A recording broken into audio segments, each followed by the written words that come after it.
Alors, bonjour à tous et bienvenue sur Paris Central. Excusez-moi pour le petit bug. Aujourd'hui, je suis avec Tonton et on part sur un sujet Bernardo contre Xavi Simons. Bon, d'abord, il faut vous expliquer pourquoi Bernardo contre Xavi Simons. On n'est pas fou, hein. C'est juste que Xavi Simons est un joueur du Paris Saint-Germain. Aux dernières nouvelles, parce qu'on n'y comprend plus rien, le contrat de Xavi Simons. Mais bon, aux dernières nouvelles, il est joueur du Paris Saint-Germain, prêté à, à Leipzig. Et Bernardo Silva, ça fait 2 voire 3 saisons qu'il a annoncé au Paris Saint-Germain, mais avec insistance depuis 2 ans. Donc, Tonton, que penses-tu de ces deux profils, en sachant que bien sûr, on préfère avoir les deux, mais si tu devais choisir un seul joueur, qui serait-il et pourquoi? Bah, ouais, il faut se poser la question de, qui tu prends et pourquoi tu le prends. Dans le sens où, bah, comme tu l'as très bien dit, ils sont complémentaires. Chacun peut évoluer à plusieurs postes. Ils peuvent tous les 2 jouer dans le milieu à 3. Ils peuvent tous les 2 jouer sur l'aile comme meneur de jeu excentré. Après, il est vrai que Xavi Simons a une préférence sur le côté gauche parce qu'il est droitier, à l'inverse d'un Bernardo qui lui aura plus un côté droit préférentiel et gaucher. Seulement, si tu fais venir l'un des deux, ça veut dire que l'un des milieux de terrain que tu as actuellement sera en concurrence plus ou moins féroce. Je m'explique. Si tu prends Xavi Simons, il sera en concurrence avec Vitinha. Et la concurrence entre Vitinha et Xavi Simons peut être plus ou moins saine, dans le sens où ils ont des profils qui se ressemblent, mais Xavi Simons a un côté un peu plus offensif. Si tu prends Bernardo, problème, Warren a cette année intégré le statut de titulaire, contrairement à l'an dernier où il a fait beaucoup d'entrées et des très bonnes entrées. Mais cette saison, il est titulaire.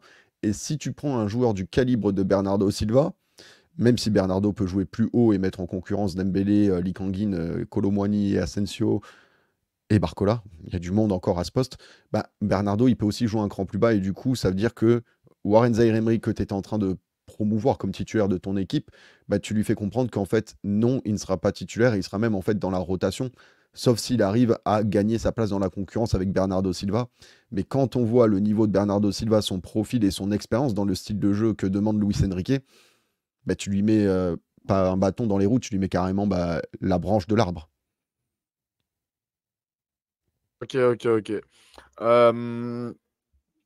Alors, comment je pourrais aborder le truc?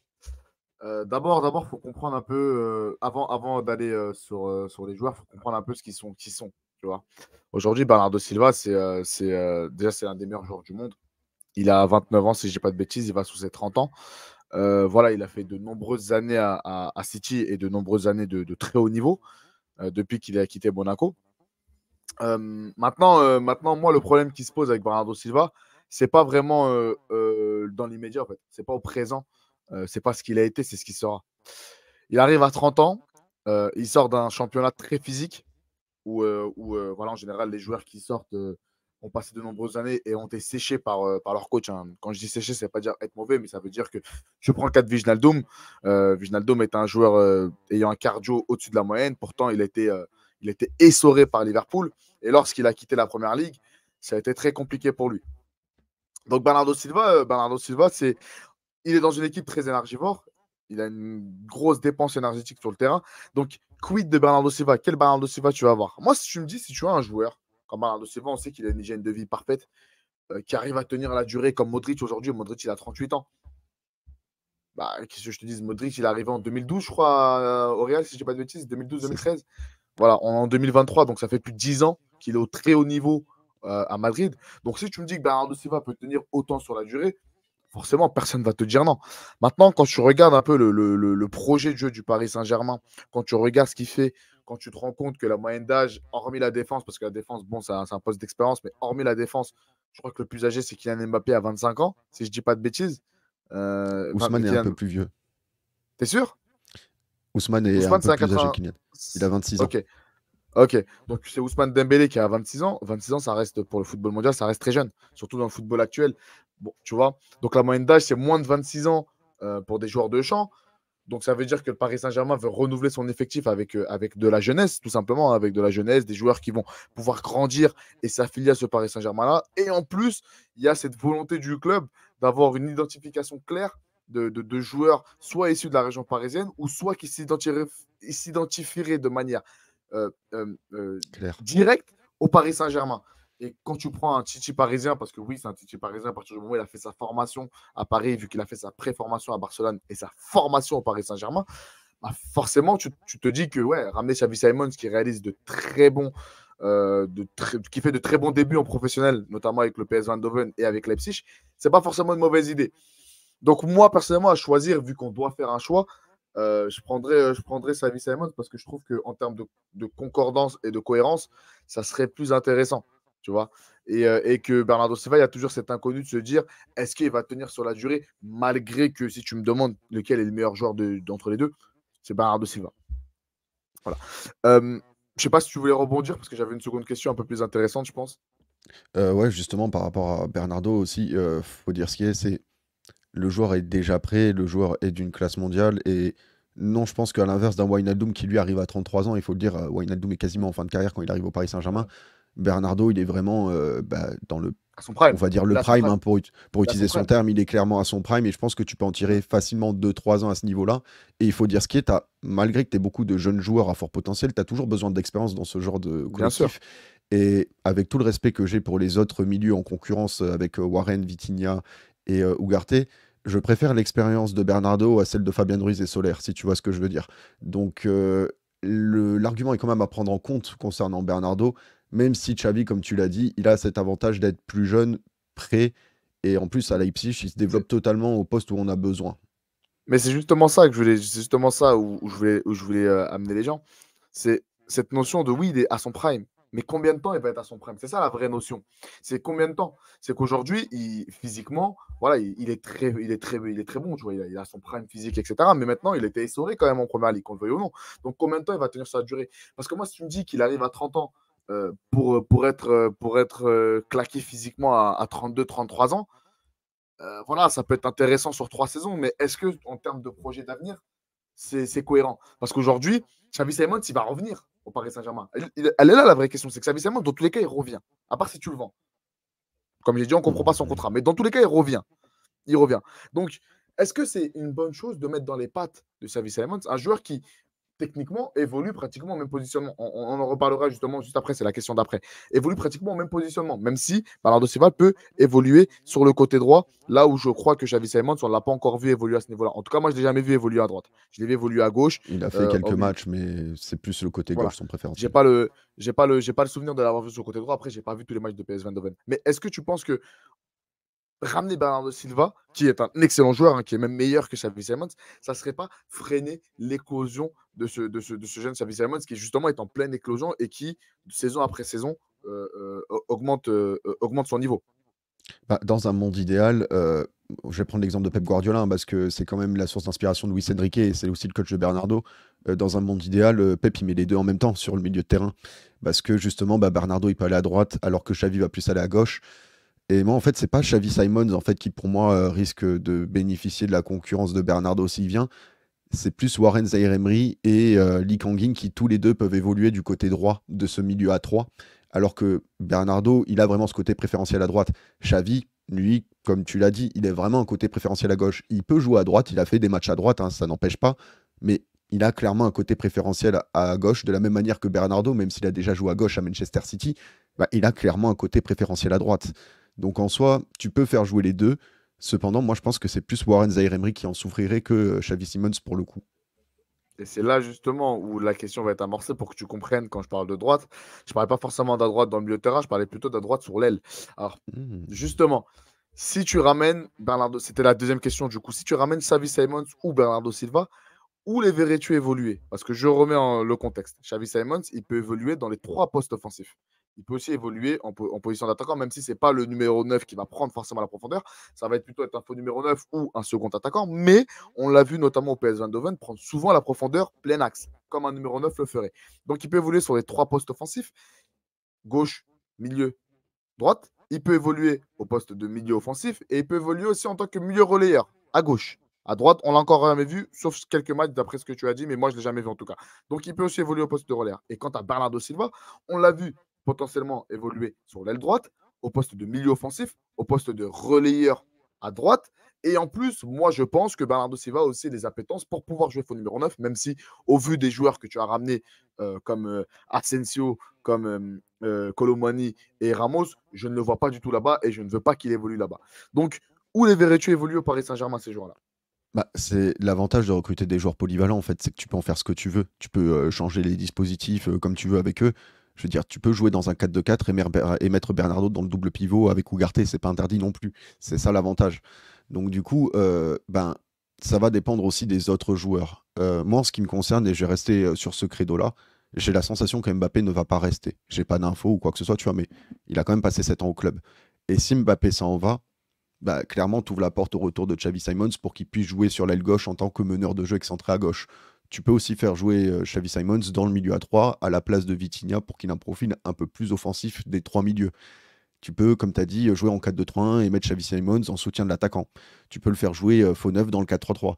Donc du coup, c'est bonne question. En fait, ça va dépendre aussi des autres joueurs au final et comment tu vas exploiter ton collectif. Mais l'avantage de recruter des joueurs comme Xavi Simons et Bernardo Silva, c'est le même avantage que de recruter un Lucas Hernandez qui peut aussi bien jouer arrière gauche que défenseur central dans une défense à 4 ou à 3. Donc l'avantage d'avoir ces joueurs, c'est que les possibilités sont multiples et du coup, tu fermes pas de porte. Tout le monde est en concurrence avec ces joueurs au final. Alors, pourquoi j'ai posé cette question? Parce qu'en fait, aujourd'hui, Bernardo Silva, on a plus de références en termes de match, hein. On l'a vu évoluer, on l'a vu ce que ça donne. Ça fait de nombreuses années qu'il est au très haut niveau et on l'a vu que sa polyvalence était quelque chose de bénéfique. Maintenant, la réalité, quand tu regardes les dernières saisons de Xavi Simons, je trouve quand même que de le ramener pour le mettre dans un milieu, je trouve quand même que c'est le brider. Surtout quand tu vois ce qu'il a fait au PSV Eindhoven et à Leipzig, je trouve qu'il a très Bah, bien Leipzig, développé il ses joue dans ce compétences. milieu à 3. Ouais, ouais, mais je trouve qu'il a très bien développé ses compétences offensives. Et je pense que pour optimiser au mieux les qualités de Xavi Simons aujourd'hui, je pense que voilà, pour qu'il soit plus en vue, il faudrait le mettre dans un poste offensif, soit à gauche, soit à droite. Ça reste que mon avis, en sachant que à gauche, on l'a plus vu évoluer. Donc, c'est vrai que moi, je suis du même avec toi. Je n'ai pas vraiment l'impression que Kylian va rester. J'espère qu'il va rester. Maintenant, s'il reste, c'est avec grand plaisir. S'il part, bah, merci pour tout. Et puis on prépare la suite. Et Xavi Simons, c'est vrai que je le verrais plus évoluer sur un poste offensif ou à la rigueur, euh, peut-être qu'on garderait le double pivot et qu'on jouerait avec une pointe haute, tu vois, là où il pourrait évoluer. C'est là où je le trouvais le plus intéressant. Bernardo Silva, moi personnellement, quand je regarde le jeu du Paris Saint-Germain depuis le début de la saison, il y a un côté droit qui est fort avec Ousmane et Hakimi Hakimi. et Dembélé, avec Hakimi et Dembélé. Mais c'est vrai que voilà, il y a toujours cette frustration Ousmane Dembélé qui voilà, fait souvent le mauvais dernier geste. Tu vois, qui a toujours l'habitude de faire soit le contrôle de trop, soit la passe de trop, soit la passe dans le mauvais tempo, malgré qu'il apporte énormément sur le côté gauche, sur le côté droit grâce à sa percussion et ses provocations constantes. C'est un danger constant pour les défenses, notamment pour le latéral qui a face à lui Ousmane Dembélé. Mais voilà, si on devait choisir Ousmane Dembélé et Bernardo Silva, je pense que sur l'aile droite, Bernardo Silva, c'est quand même un cran dessus, hein. Si Ousmane Dembélé a une relation avec Hakimi, je pense que c'est pas Bernardo Silva qui n'aura pas de relation avec, euh, avec Hakimi. Donc moi, à choisir, si on ramènerait Bernardo Silva, moi, je le verrais plus à droite. Là où Xavi Simons, je le verrais plus sur un poste offensif, soit milieu offensif, soit à gauche, dans le cas où Mbappé partirait. Ça serait mon avis. Alors moi, j'ai une autre option à laquelle je viens de penser aussi, et c'est pas forcément comme ça que ça se passera, hein, bien entendu, mais il est tout à fait possible aussi dans l'esprit de Luis Enrique que Warren Zaïre-Emery redescende au poste de 6 et que les deux milieux au-dessus de lui soient et Xavi Simons d'un côté et Bernardo de l'autre. On sait qu'il aime beaucoup les 6 très techniques et je pense que techniquement Warren peut se rapprocher de ce qu'il attend d'un numéro 6. Donc si tu fais revenir Xavi Simons et que tu prends Bernardo Silva, je pense que tu peux t'attendre à certains matchs à voir justement un milieu de terrain avec Xavi et Bernardo et Warren pour bien dominer le milieu et des ailiers très dynamiteurs avec notamment un joueur de collectif comme Barcola, parce que je suis sûr que l'entente entre Barcola et Xavi Simons sur le même côté gauche du terrain peut être super intéressante, surtout avec un Nuno Mendes.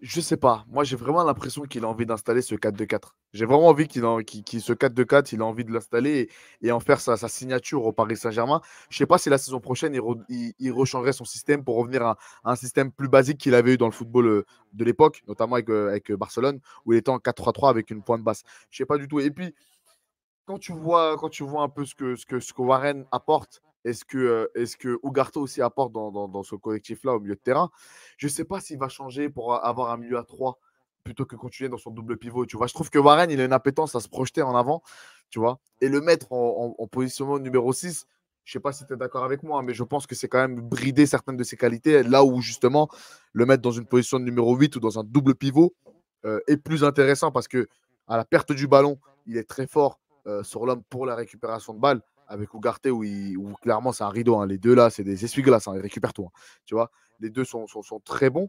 Et en plus, quand il a le ballon, il est capable de se projeter balle au pied, notamment comme il l'a fait contre le Milan, ou comme il l'a fait dernièrement quand il met son but, je crois que c'est contre. On joue contre qui dernièrement? Clermont, non? Non, c'est pas Clermont. Strasbourg. On joue contre Strasbourg, voilà, contre Strasbourg, excuse-moi. Clermont, c'était le match d'avant où Kylian Mbappé a tout croqué. Mais tu vois, mais contre Strasbourg, où il se projette et il met son but. Donc, je sais pas, j'ai l'impression que ça serait un peu le bridé à le mettre en numéro 6. Tu vois, c'est pas optimiser au mieux toutes ses qualités. Après, il reste une autre option qui vient de me revenir en tête pendant la discussion.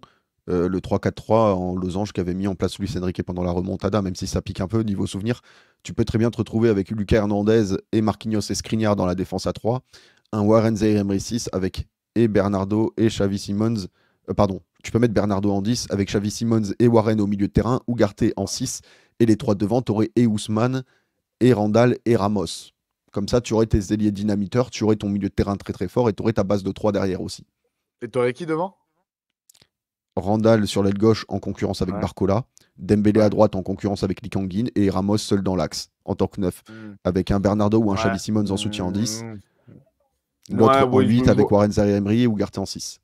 je vois où tu veux aller. Après, Mais on est dans le je pense fantasme. que Hein.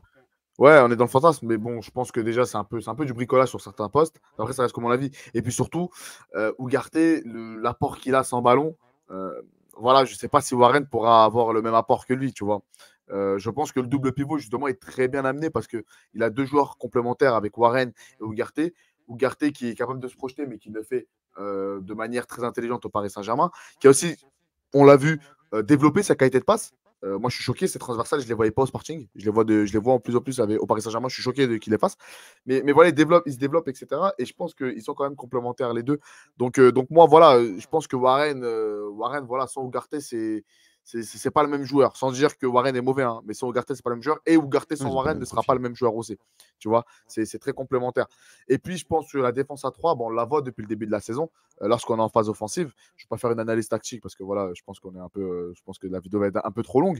Mais on le voit, tu vois, quand on est en phase offensive, tu as le latéral gauche qui est Hernandez, qui lui ne monte pas justement, qui revient sur cette ligne pour former cette ligne de 3 pour à la perte du ballon avoir déjà 3 joueurs défensivement et en plus avoir un milieu de terrain qui, de par leur contre-pressing, permet aux autres joueurs de se replacer, notamment Dembélé à gauche quand il y avait Barcola aussi qui le faisait, etc. Donc voilà, donc je pense que la défense à 3, on la voit de temps en temps, mais uniquement en phase offensive.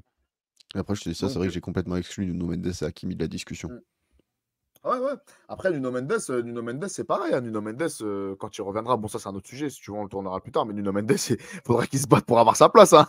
Je sais pas si tu es d'accord avec moi, mais voilà, il va falloir qu'il se péta, comme tous les joueurs au Paris Saint-Germain. C'est pour ça que, euh, quand on a fait ce sujet-là, la première chose à laquelle j'ai pensé, c'est tant qu'à faire, moi, je prends les deux. Parce que même si les deux peuvent évoluer dans les mêmes postes, bah forcément, les mettre en concurrence, ça peut être que bénéfique. Le meilleur jouera, tu vois. Et je pense que voilà, s'ils veulent revenir et avoir cette concurrence, bah, ils l'auront. Sinon, voilà, ils peuvent aller autre part, etc. Il n'y a pas de souci. Mais je pense que la concurrence dans un effectif, quand tu regardes ce que fait City, Bernardo Silva à City, il est en concurrence depuis le début de sa carrière. Tu vois, depuis le début de sa carrière, il est en concurrence. Depuis le début de sa carrière à City, il est en concurrence. Tu vois, s'il joue, c'est parce qu'il est meilleur que les autres. Et je crois même que si je me rappelle bien, au tout début, il n'était pas aussi indispensable que ça dans le plan de jeu de Pep, même s'il est très, très intéressant. Mais c'est vrai que c'est depuis 2, 3, voire 4 saisons où il a pris un volume de jeu énorme dans le jeu de Pep Guardiola et justement est devenu un joueur phare. Mais moi, je l'ai vu Bernardo Silva être en concurrence avec Marez. À un moment, Le c'était Roi Marez qui jouait plus Sané, que lui, Sterling. le Roi Sané, Sterling. Donc, il était souvent en concurrence. Donc la concurrence, voilà, s'il l'accepte à City, il faut qu'il accepte au Paris Saint-Germain. Et c'est pareil pour Xavi Simons. Tu es un jeune joueur, tu es très talentueux, on compte sur toi. Mais si tu veux pouvoir jouer au Paris Saint-Germain, il faut le prouver et il n'y a que la concurrence qui peut montrer tes qualités. Alors, bah, je pense qu'on a fait le tour. Hein. Ouais. Ouais, ouais, bah, Donc n'hésitez n'hésitez pas pas. d'ailleurs à nous donner votre avis dans Dans les les commentaires. commentaires, donnez votre avis. Xavi Simons ou Bernardo Silva, on vous écoute, vous nous détaillez tout. On lit, on commente, on vous répond, on fait tout. Donc les gars, commentez. Likez s'il vous plaît la vidéo. Abonnez-vous à la chaîne. Et puis moi, c'était un plaisir, hein, c'est toujours un plaisir de tourner une vidéo avec tonton, le duo des GOAT, hein, ça bouge pas. Donc merci à tous de nous avoir suivis. N'oubliez pas, ici c'est Et Paris. c'est Paris. Ouh!